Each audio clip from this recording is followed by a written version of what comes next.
Hello and welcome to Workspace. My name is Vivek. I am an instructor of physics.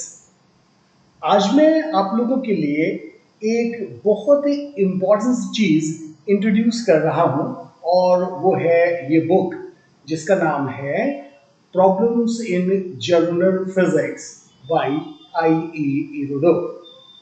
ये वो book है जिससे कि जे के एडवांस का मेंस का तो छोड़ ही दो, एडवांस का पूरा पेपर बनता है। और जैसा कि तुम सबको पता है कि हमारे यहाँ से हर साल कई सारे स्टूडेंट्स 100 परसेंटाइल लाते हैं।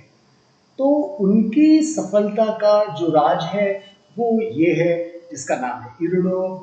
प्रॉब्लम्स इसके बहुत स्टैंडर्ड बहुत लेवल हैं। ओलंपियाड में जे एडवांस में ये बहुत काम के साबित होते हैं। चलो शुरू करते हैं। So 1.5 Iridov, and the problem is two particles 1 and 2 move with constant velocities v1 and v2. At the initial moment, their radius vector are equals to r1 and r2. How must these four vectors be interrelated for the particle to collide? So this is a special type of question. ठीक, इसको मैं आपके सामने रखना चाहूँगा। एक बात का और ध्यान रखिएगा कि हम लोग जिसको पोजीशन बोलते हैं, है ना, पोजीशन वेक्टर, उसको इरोडोव अपनी लैंग्वेज में रेडियस वेक्टर बोलते हैं। यानी जहाँ पर रेडियस वेक्टर कहीं भी आए तो आप उसे पोजीशन वेक्टर समझा करें। ठीक है, अब आते हैं सवाल पर। बोला कि दो बॉडीज हैं, एक पॉइंट 1 और 2 है, ये v1 और v2 वेलोसिटी से मूव कर रहे हैं। अब किधर की तरफ मूव कर रहे हैं तो ये नहीं मालूम।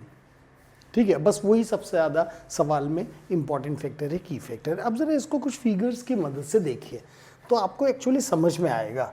ठीक, सवाल में अगर आपको रीजनिंग पकड़ में आ गई, देखिए ये तुम्हारे सामने एक फ्लैट लाइन हो गई। ठीक है, अब इसमें एक लड़का यहाँ पे खड़ा कर दिया गया हमने, ये देखिए, और एक लड़का यहाँ पे खड़ा कर दिया गया, ये देखिए। ठीक है, अब क्या हुआ तो अब देखो इसका पोजीशन मैं तुम्हें 1 डायमेंशन से समझाऊंगा ना तो तुमको आराम से समझ में आएगा। ये देखिए, ये मैंने एक रेफरेंस बनाया, so that particular thing is there, x is equal to 0। समझिएगा, ठीक है ना।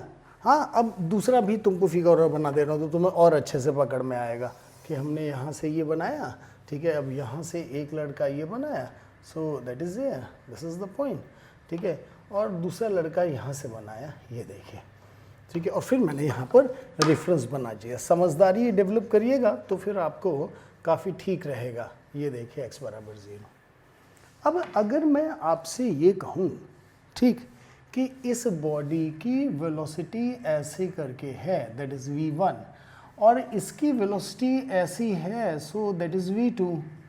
ठीक है, और इसका पोजीशन वेक्टर जो है ये वाला, ये हमने लिया यहाँ से, दिस इज r1, और ये यहाँ से लिया, this is the vector here, and this vector is r2। ठीक है, so that is taken as r1 and this particular thing is taken as r2। ठीक है, अब मेरा आपसे सवाल है कि ये वाला लड़का क्या इस लड़के को पकड़ पाएगा? ठीक है, तो आपने कहा हाँ सर, अगर v1 की वैल्यू v2 से बड़ी होगी तो थोड़ी देर में पकड़ लेगा। तो बोले ठीक बात है। अच्छा, अब मैं आपसे बोलूँ कि ये एक लड़का है, ठीक है, और ये लड़का इधर से मूव कर रहा है और मूव ऐसे कर रहा है। ठीक है, या इसको और पहले आसान भाषा में लेते हैं तो आपको और पकड़ में आएगा। ठीक है, कि भाई ये लड़का भी वैसे ही मूव कर रहा है, जो कंडीशन हमने वहाँ चूज़ करी वही हम इसको करते हैं। So this particular thing is v2, ठीक है, and this particular thing is here, that second is v1। ठीक है ना। हाँ, अब मैं आपसे कहूँ, समझिएगा बात को, कि ये जो लड़का है, ठीक है, ये इस लड़के को पकड़ने के लिए इस डायरेक्शन में जा रहा है। समझिएगा, इस डायरेक्शन में जा रहा है। ठीक है, तो क्या पकड़ पाएगा? तो आपने बोला कि सर कैसी बात कर रहे हैं, ये इधर जा रहा है और ये इधर जा रहा है, तो कहाँ से पकड़ लेगा? तो प्रैक्टिकली आप ऐसा कह सकते हैं। ठीक है, लेकिन फिजिक्स की लैंग्वेज में अगर मैं आपसे ये बोलूँ, हाँ, कि भाई इसका एक और एग्जांपल देता हूँ तो आप और अच्छे से पकड़ेंगे। कि ये देखिए, ये हमने ऐसे बनाया, यही फिगर बना रहा हूँ। ठीक है, ये मैंने रेफरेंस बनाया, so that reference is here, x is equal to 0। ठीक है, ये लड़का यहाँ पे खड़ा हुआ है, सो दैट इज हियर। ठीक है। अब मैंने बोला कि यहाँ पर जो लड़का खड़ा था, ये देखिए, ठीक है, ये देखिए, ये इधर की तरफ भाग रहा है, ठीक है, और ये वाला लड़का इधर की तरफ भाग रहा है, तो क्या पकड़ पाएगा? तो तुमने कहा हाँ सर, यहाँ पे पकड़ने की संभावना है, ठीक है ना। अब यहाँ पर क्यों नहीं पकड़ पाया, यहाँ पर क्यों पकड़ लिया, यहाँ पर क्यों पकड़ लिया? इसकी फिजिक्स क्या है? तो अगर आप उसकी फिजिक्स पकड़ लोगे तो 2 मिनट लगता है ऐसे सवालों को सॉल्व करने में, लेकिन पर यह कि डिस्कशन बिल्कुल प्रॉपर होना ज़रूरी। ठीक, फिर से फिजिक्स के हिसाब से पूछते हैं कि भाई इस लड़के ने इस लड़के को कैसे पकड़ लिया। तो आपने कहा देखिए 2 चीज़ें होती हैं यहाँ पर। एक चीज़ का नाम होता है रिलेटिव सेपरेशन। हाँ ये देखिए, हाँ ये देखिए क्या है, रिलेटिव सेपरेशन, ठीक है। और दूसरी चीज़ जो यहाँ पर इंट्रोड्यूस करने जा रहा हूँ, ठीक है, उसका नाम है रिलेटिव वेलोसिटी, ठीक है। अब जरा समझिएगा, तो तीनों केसेस के अंदर आपको फ़र्क समझ आ जाएगा। आपने बोला देखिए सर, यहाँ पर इनके बीच का रिलेटिव सेपरेशन ये है, हाँ ये देखिए, और इनके बीच के रिलेटिव वेलोसिटी का डायरेक्शन भी यही है। माने रिलेटिव सेपरेशन और रिलेटिव वेलोसिटी दोनों का डायरेक्शन अगर सेम आ गया, ठीक है, तब तो भाई साहब कोलिजन होगा। ठीक, अच्छा यहाँ पे क्या हो रहा है? तुमने कहा सर रिलेटिव सेपरेशन तो इस डायरेक्शन में बढ़ रहा है और वेलोसिटी कहीं और जा रही है। तो जब रिलेटिव सेपरेशन और रिलेटिव वेलोसिटी, हाँ इन दोनों का डायरेक्शन ही अलग होगा, ठीक है ना, हाँ तो जो है कैसे पकड़ पाएगा भाई। यहाँ पे क्या हुआ, तुमने बोला सर इनका सेपरेशन देखिए ऐसे कम हो रहा है, हाँ यहाँ देखिए, यहाँ पर ये इनका सेपरेशन ये है, थोड़ी देर बाद सेपरेशन ये है, थोड़ी देर बाद सेपरेशन ये, और यहाँ पर 0। तो आपने कहा सर ये वेलोसिटी देखिए इस सेपरेशन को कम करने का काम कर रही है। तो फंडामेंटल क्या हुआ? तो आपने बोला कि जब कभी रिलेटिव सेपरेशन और रिलेटिव वेलोसिटी इनका डायरेक्शन सेम निकल कर आएगा, उस कंडीशन में बॉडी का कोलिजन होने का या पकड़ लेने का जो भी कहिए उसकी संभावना ज़्यादा होगी। अब डायरेक्शन हमेशा कैसे निकलता है? तो आपने बोला डायरेक्शन के लिए तो सर आपने हमको हाँ वेक्टर्स में पढ़ा रखा है, ठीक है, and that is concept of unit vectors. हाँ ये देखिए, हाँ यूनिट वेक्टर एक ऐसा वेक्टर जिसका मैग्नीट्यूड कितना होता है 1 unit and that can have any possible direction.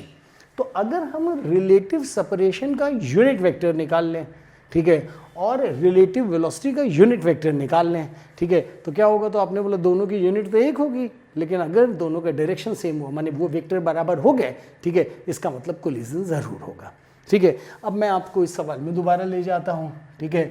तो आपसे पूछा गया रिलेटिव सेपरेशन वेक्टर क्या हो, तो बोला final position vector minus initial position vector, so that will give you what r2 minus r1। ये क्या हो गया? Relative separation in the vector form, ठीक है।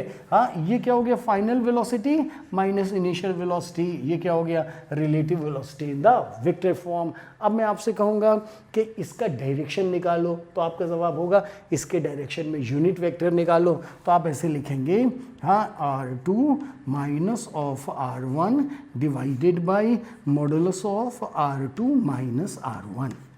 यदि ये बराबर होगा किसके? v2 माइनस ऑफ v1, हाँ that is here v2 minus of v1 divided by modulus of v2 minus v1, ठीक है। अगर ये दोनों इक्वल हो गए, ठीक है, तो बॉडी कोलाइड कर जाएगी। So this is a new principle out there कि अगर आप कभी भी कोलिजन पे देखें तो रिलेटिव सेपरेशन का वेलोसिटी वेक्टर यूनिट वेक्टर और रिलेटिव वेलोसिटी का यूनिट वेक्टर दोनों को निकाल के इक्वल कर दें। इस चीज़ को एज ए ट्रिक या एज अ कंसेप्ट आप अपने दिमाग में बिठा सकते हैं। हाँ तो भाई आई बात समझ में, बस ध्यान रखना patience is the key. Level सवालों का थोड़ा ज़्यादा है, तो एक बार में पूरा आ जाएगा ये एक्सपेक्ट ज़रा कम करना, पर 2-3 बार करने के बाद भी नहीं आएगा ये नामुमकिन है। Best of luck.